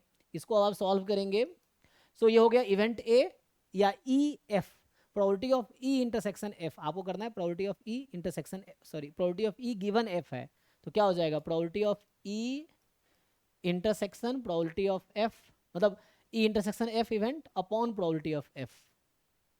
अब देख लो, अब देखना है ई से छोटा, ई होता है 2.718, तो ई स्क्वायर निकालोगे अराउंड 5 से थोड़ा ज़्यादा आएगा है ना, तो 5 पॉइंट समथिंग आएगा, तो इंटरसेक्शन लेना है, तो x लेस देन ई, x less than E square, तो लेस देन है तो मिनिमम हो जाएगा, तो मिनिमम मतलब जो छोटा वाला होगा वो रहेगा, तो छोटा वाला ई है। सो ये क्वेश्चन आ गया। अब बताओ भाई नवल, आगे अगर पीडीएफ दिया हुआ है तो प्रोबेबिलिटी कैसे निकालते हो इंटरवल पे,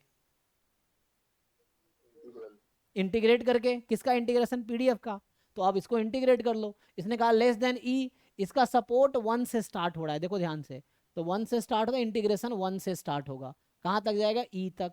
सो 1 से ई 1/x² dx, इसको इंटीग्रेट करोगे ई स्क्वायर तक जा रहा है, तो 1 से ई स्क्वायर 1/x² dx। तो आपको क्या करना है, पीडीएफ को इंटीग्रेट करना है उस इंटरवल पे, है ना।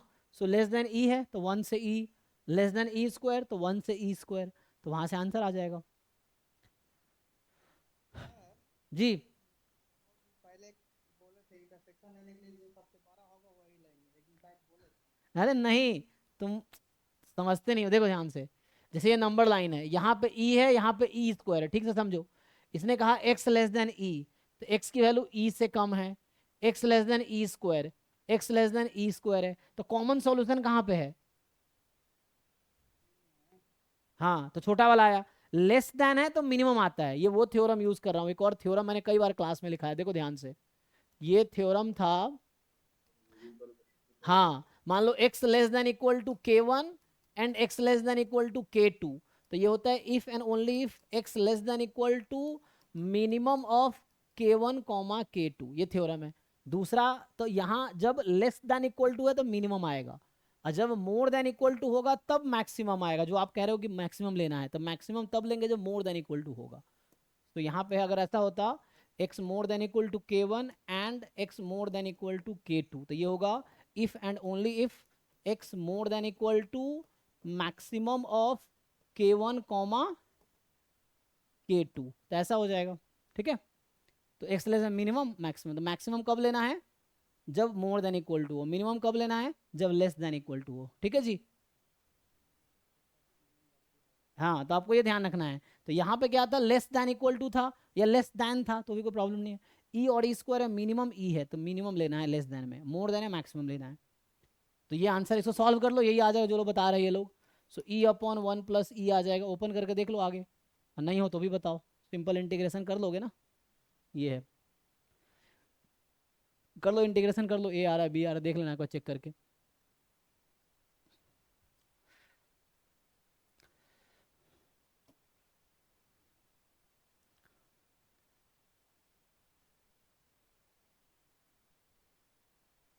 तो ये मल्टीवेरिएट डिस्ट्रीब्यूशन का है, मल्टीवेरिएट एनालिसिस का है, गेट में आता है। ये सब तुमने किया ही होगा, ये हमने क्लास में डिस्कस किए थे कि how to find probability using CDF. तो पहले सीडीएफ निकालो फिर लिमिट लगाओ, बाद में लिमिट लगाओ। तो ये सब नहीं किया तो भी घर पे करके देखो, नहीं हो रहा तब भी पूछो। ये देखो जैसे ये क्वेश्चन है, हालांकि ये x positive valued continuous random variable है विद फाइनाइट मीन, वाई बराबर ग्रेटेस्ट इंटीजर फंक्शन है एक्स का, तो पूछ रहा है क्या होगा। तो मीन उन पढ़ाया नहीं है, तो आगे डिस्कस करेंगे जब मीन पढ़ाएंगे। तो ये क्वेश्चन में है, अच्छा ये मैंने अभी कल ही परसों पढ़ाया, देखो इसको। तो ये हमने डिस्कस किया ना, नहीं आप आपके बैच में, उस बैच में डिस्कस किया है। प्रोबेबिलिटी इंटीग्रल ट्रांसफॉर्मेशन डिस्कस नहीं किया ना, कि सीडीएफ किसी भी रैंडम वेरिएबल का यूनिफॉर्म 0 1 फॉलो करता है। तो ये तो अभी आप पे पढ़ाई में ट्रांसफॉर्मेशन चल रहा था। तो ट्रांसफॉर्मेशन में ये है कि सीडीएफ का डिस्ट्रीब्यूशन हमेशा यूनिफॉर्म 0 1 होगा। तो उस पर बेस्ड क्वेश्चन हालांकि ये, और ये हमने क्लास में कराए थे, ये जब हम लोग डिस्क्रीट टू प्रोबेबिलिटी ट्रांसफॉर्मेशन कर रहे थे। अच्छा लेकिन तुम वो कर तो सकते ही हो, कैसे कर सकते हो, ट्रांसफॉर्मेशन के फॉर्मूले से तो कर ही सकते हो एटलीस्ट। अभी मान लो हमने थ्योरम नहीं पढ़ा, ये थ्योरम से सीधा सीधा हो जाएगा। लेकिन तुम याद करो जो पहली क्लास हम लोग ले रहे थे, दूसरी आई थिंक जब कॉन्टिन्यूस से डिस्क्रीट बना रहे थे, तो एक्स कॉन्टिन्यूस है और वाई ग्रेटेस्ट इंटीजर फंक्शन है एक्स का, तो यहाँ पे वाई डिस्क्रीट हो जाएगा, तो कॉन्टिन्यूस टू डिस्क्रीट हो गया। तो ये हमने क्लास में सॉल्व कराए हैं, और बाकी पार्ट भी इजीली सॉल्व हो जाएगा। कैसे सॉल्व हो जाएगा, देखो तुम लोग बताओ मुझे सही गलत क्या है, एक बार सोच के अभी ना, जैसे तुम्हारा एक्सपीरियंस बढ़ेगा, मतलब जितना नॉलेज बढ़ेगा तुम उतना जल्दी क्वेश्चन कर लोगे। अभी हो सकता है टाइम लगेगा, बाद में ये बस देख के टिक हो जाएगा ट्रू फॉल्स में, कोई सॉल्व करने की जरूरत नहीं है, सब थ्योरम है। मतलब ये चारों एक्चुअली थ्योरम बेस्ड क्वेश्चन है, जिसको थ्योरम याद है डायरेक्टली तुम्हें टिक करना है, कोई पेन चलाने की जरूरत नहीं है ये। लेकिन इनिशियली जब तक तुम्हें थ्योरम अच्छे से नहीं आता है, या सारे जब तक नहीं पढ़ते हो तब तक तो खुद से करना पड़ेगा। तो देखो अभी तुम कैसे करोगे, इसका आंसर बताओ मुझे, सॉल्व करके बताओ इसका क्या आंसर होगा। तो मैं इतना टाइम वेस्ट करते हैं, पहले मैं खुद ही कर देता हूँ, तुम लोग आसानी से कर लोगे, एक कर देता हूँ बाकी तो कर ही लोगे। तो इसमें क्या है, इसने कहा है पीडीएफ एक्स का x more than equal to 0 है, तो एक्स यहाँ कॉन्टिन्यूस रैंडम वेरिएबल है, ठीक। अगर मैं पहले पार्ट को सॉल्व करूँ आपके लिए, तो पहला पार्ट में क्या है, ए पार्ट में y मान लेता हूँ e की पावर माइनस एक्स को, तो यहाँ अगर dy/dx निकालोगे तो माइनस ई की पावर माइनस एक्स आएगी जो नेगेटिव है। तो मतलब y is decreasing with respect to x, मतलब क्या हुआ, y इज मोनोटोनिक फंक्शन, तो मोनोटोनिक है तो मैं फॉर्मूला लगा दूंगा सीधा सीधा। क्या लगाऊंगा फॉर्मूला? सो वाई का पीडीएफ क्या होगा? So f y of y बराबर f x of x into d x upon d y का मॉड। अब एफ एक्स क्या था? एफ एक्स यहाँ दे रखा है ई की पावर माइनस एक्स, सो ये है ई की power minus x. D x upon d y, तो डी वाई अपॉन कितना आया? माइनस ई की पावर माइनस एक्स, तो d x upon d y reciprocal, इसका रेसिप्रोकल कर दो तो ये हो जाएगा मॉड में, है ना, तो मॉड लगा दोगे तो खत्म हो जाएगा। तो 1/e की पावर माइनस एक्स, ये तो कट ही जाएगा, तो डायरेक्टली 1 आ गया। तो यहाँ से क्या निकल के आ गया? 1 आ गया। सो y का पीडीएफ 1 आ गया। अब तुम्हें देखना है कि x की इंटरवल क्या था? x more than equal to 0 था। तो यहाँ पे मैं ये बोल रहा हूँ कि जो x की वैल्यू है, ये जो x है वो 0 से इन्फिनिटी है। तुम्हें बताना है y कहाँ से कहाँ तक होगा। तो यहाँ से ध्यान दो, इसमें x जो है रैंडम वेरिएबल वो 0 से इन्फिनिटी है, x जो है वो 0 से इन्फिनिटी है। अब मुझे डिसाइड करना है x का सपोर्ट 0 से इन्फिनिटी है, तो y का सपोर्ट क्या होगा पहले डिसाइड करना हमें। तो यहाँ तुमने देखा कि y is decreasing with respect to x, तो y डिक्रीजिंग का क्या मतलब हुआ कि x जितना मैं बड़ा करूंगा y उतनी छोटी होती जाएगी। सो मतलब जब x को मैं 0 रखूंगा तो y की मैक्सिमम वैल्यू मिलेगी मुझे। तो चलो यहाँ x को 0 रख लो। सो x को जब 0 रखोगे तो y की वैल्यू आ जाएगी 1। अब x को मैं जितना लार्जेस्ट लूंगा y उतना स्मॉलेस्ट आएगा, क्योंकि डिक्रीजिंग है ना। तो x को मैं अगर लार्जेस्ट इन्फिनिटी रख देता हूँ x को, तो e की पावर माइनस इन्फिनिटी 0, तो 0। सो यहाँ से y का रेंज आ गया y बिटवीन 0 एंड 1। तो यहाँ से आ गया एफ वाई ऑफ वाई। अब चूंकि आप लोगों ने शायद ये मुझे लगता नहीं पढ़ा होगा, तो इसीलिए यूनिफॉर्म का आइडिया है तुम लोगों को? यूनिफॉर्म क्या होता है? थोड़े से डिस्ट्रीब्यूशन का अगर आइडिया नहीं है तो थोड़ा दिक्कत हो सकता है। तो ये यूनिफॉर्म -1 से 0, लेकिन ये तो यूनिफॉर्म 0 1 आया, तो यहाँ से y निकल के आ गया यूनिफॉर्म 0 1। एक्चुअली y क्या आ गया? यूनिफॉर्म 0 1 आ गया। यूनिफॉर्म 0 1 क्या होता है कि 1/b-a पीडीएफ, जिनको आता है ठीक है, नहीं आता है तो अभी इग्नोर करो। यूनिफॉर्म का पीडीएफ होता है 1/b-a x between a and b। तो यूनिफॉर्म 0 1 का पीडीएफ है ये। सो ये गलत है, ठीक है। बाकी लोग देख लो एक बारी, ये भी गलत होगा। सेम तरीके से करना, ये भी गलत होगा। इसको सॉल्व करोगे तो e की पावर है ना -x 0 1 के बीच है, तो e की पावर -x जो था y 0 1 के बीच था ना, तो e की पावर तो 2e की पावर -x 0 2 के बीच होगा। और घटा दोगे 1 तो 0 2 में से घटा दोगे तो -1 से 1, तो ये ओके आ जाएगा। और इज आर ट्रू है ना। सिमिलर तरीके से ए बी सी एक ही तरीके से हो जाएगा, और इसी तरीके से करना तुम लोग। अब आते हैं इस पे वाई, ये मैंने क्लास में सॉल्व कराए हैं। तुम देखोगे जब discrete to continuous to discrete कर रहे थे, तो पहला एग्जाम्पल मेरा यही था क्लास में। तुम क्लास नोट्स देखो, जिन लोग रेगुलर थे उनको पता होगा। तो मैं वहाँ पे इसका पीएमएफ निकाला था, ये पीएमएफ है actually, probability mass function of y, क्योंकि वाई तो डिस्क्रीट है इसलिए पीएमएफ है। इसका डेंसिटी फंक्शन था क्योंकि एक्स तो कॉन्टिन्यूअस है, तो कॉन्टिन्यूअस में डेंसिटी होता है, डिस्क्रीट में मास फंक्शन होता है। तो ये क्लास मैंने सॉल्व किया था, चेक करना ये सही है। तो ये ट्रू है, ये क्लास में मैंने ड्राइव कराया, तुम चेक कर लो एक बारी। सो ऑलरेडी करवा चुका हूँ। अब बाकी ए कर दिया, बी सी डी ऐसे ही कर लेना तो समझ आ जाएगा, थोड़ा बहुत आइडिया तो मिलेगा। ये जो यूनिफॉर्म लिखता है इसका मतलब ये है, अगर कहीं लिखता है ए यूनिफॉर्म ए बी है if and only if PDF of x is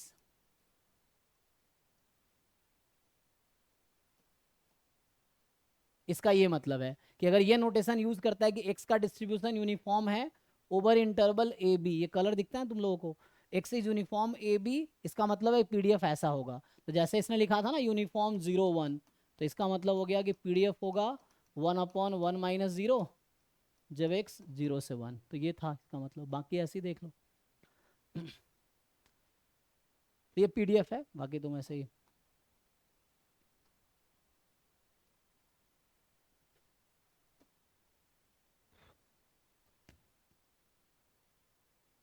वापस आ गया वहीं पे।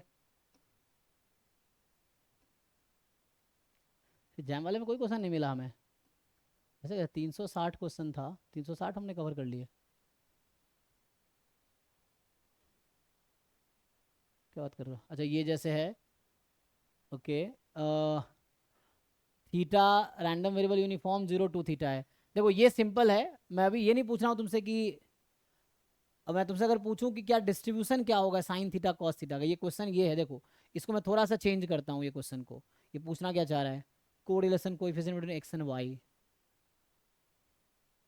चलो मैं एक क्वेश्चन अभी के लिए लिखता हूँ, ये एग्जाम में आया हुआ है ऑलरेडी, टाइम तो खत्म हो गया, बाकी तुम ट्राई करना। तो अभी के लिए एक लास्ट क्वेश्चन लिखता हूँ, तुम्हें बताना है क्या आंसर आएगा। ये सब एग्जाम का क्वेश्चन है। जैसे एक क्वेश्चन है कि let PDF of x be 1/π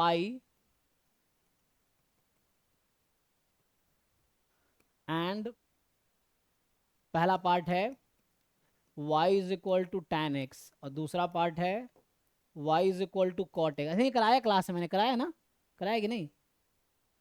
तो बताओ PDF क्या होगा y का? PDF ऑफ y क्या है? ये cot x है, tan और cot। PDF of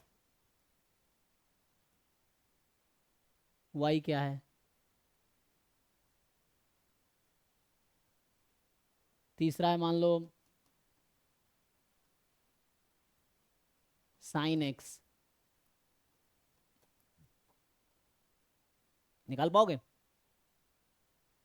simple transformation है क्वेश्चन है, हालांकि ये थ्योरम है, लेकिन अभी के लिए बता रहा हूँ इस तरह से। पिछला क्वेश्चन cos साइन वाला था, तो वो भी इसी पे होगा सॉल्व। बताओ क्विकली बताओ पहला। हाँ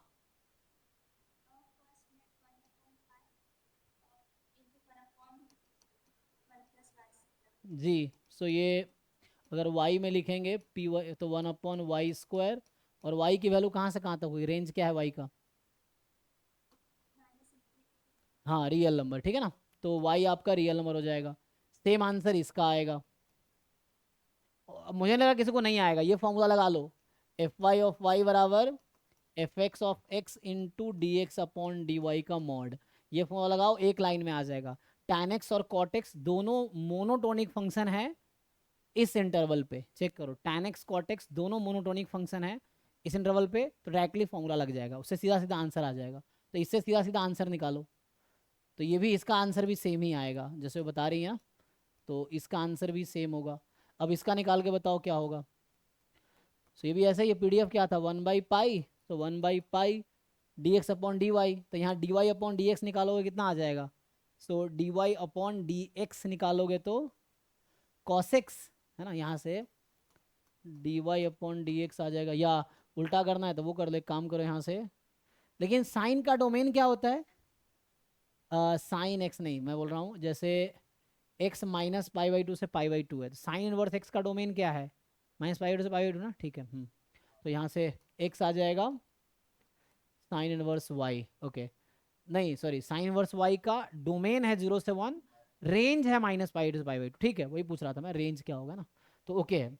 अब यहाँ से dx अपॉन dy निकालोगे तो तुम्हें फॉर्मूला तो पता ही है, तो यहाँ ये आंसर आएगा 1/π√1, यहाँ देखो याद है 1/1 + y² क्यों आ रहा है, क्योंकि tan इनवर्स x का डेरिवेटिव है, ये आएगा। और यहाँ पे देखो जब x -π/2 से π/2 है तो y क्या होगा, तो साइन -90 -1, तो -1 से 1 होगा यहाँ पे, चेक कर लो बाकी लोग। सो ये आंसर है, ये तुम कर लेना खुद से, मैंने बस आंसर लिख दिया है, फॉर्मूला यहाँ से आ जाएगा, ठीक है, इन तीनों का। तो ये है, तो इस तरह के एग्जाम में क्वेश्चन आते हैं, ये क्वेश्चन इसी पे बेस्ड है हालांकि, लेकिन तुम देखो सॉल्व करके कोरिलेशन कोएफिशिएंट ये सब आगे आएगा। तो ये चूंकि हमने पढ़ा नहीं है इसलिए इतना डिस्कस नहीं करूंगा। ये क्वेश्चन आपने मुझे लगता है किया होगा आप लोगों ने सॉल्व, ये सब खुद ढूंढ के कर लो, आसान है क्वेश्चन। ये रैंडम वेरिएबल का बेसिक क्वेश्चन है, PMF बेस्ड क्वेश्चन है, ठीक है ना, ये 2024 का पेपर चल रहा है, तो ये कर लें। चलो अभी के लिए लास्ट क्वेश्चन रखते हैं, इसको कर लो सॉल्व क्विकली। तो ये बहुत आसान सा क्वेश्चन है, ये रैंडम वेरिएबल का बेसिक क्वेश्चन है ये, तुम ऐसे ढूंढ के यहाँ से भी कर सकते हो कंप्लीट। अरे यहाँ आ गया,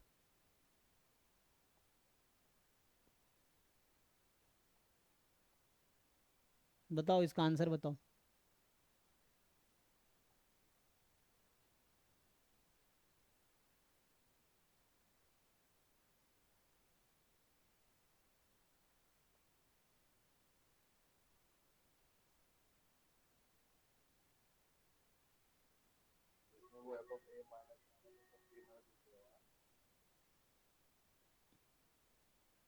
नहीं फाइन आंसर बताओ, पता नहीं तुम क्या कह रहे हो, आंसर बताओ सीधा सीधा,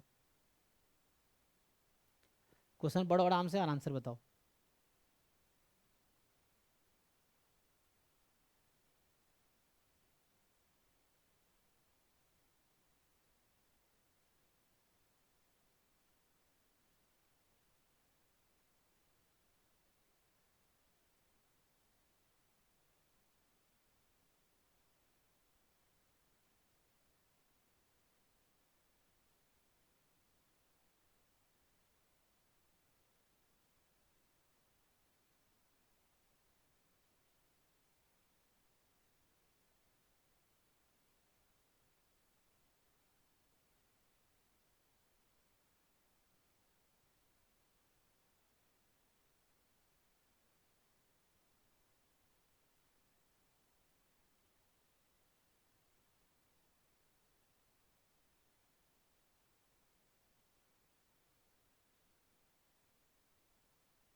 आया किसी का आंसर? अभी तक नहीं आया?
कितना?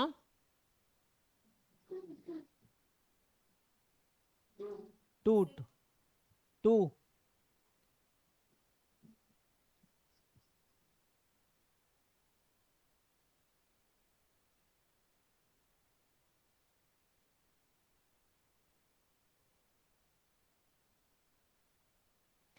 हो जाएगा ना? बाकी लोग कर दोगे सॉल्व?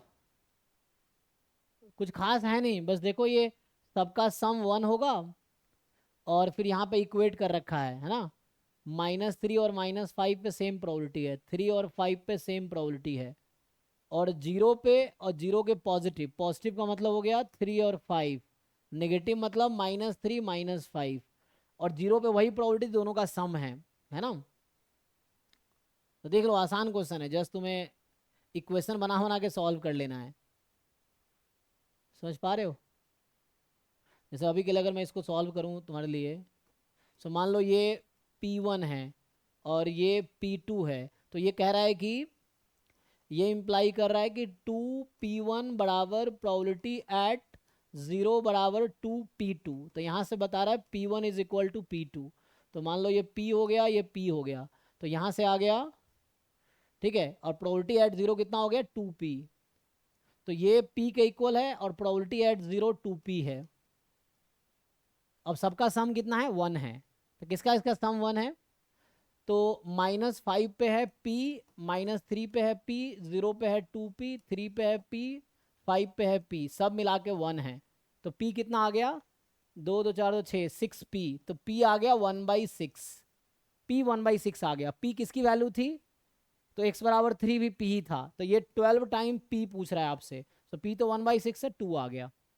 तो कुछ खास नहीं है, बेसिक बस अंडरस्टैंडिंग पे है। देख लो, डाउट है तो पूछो।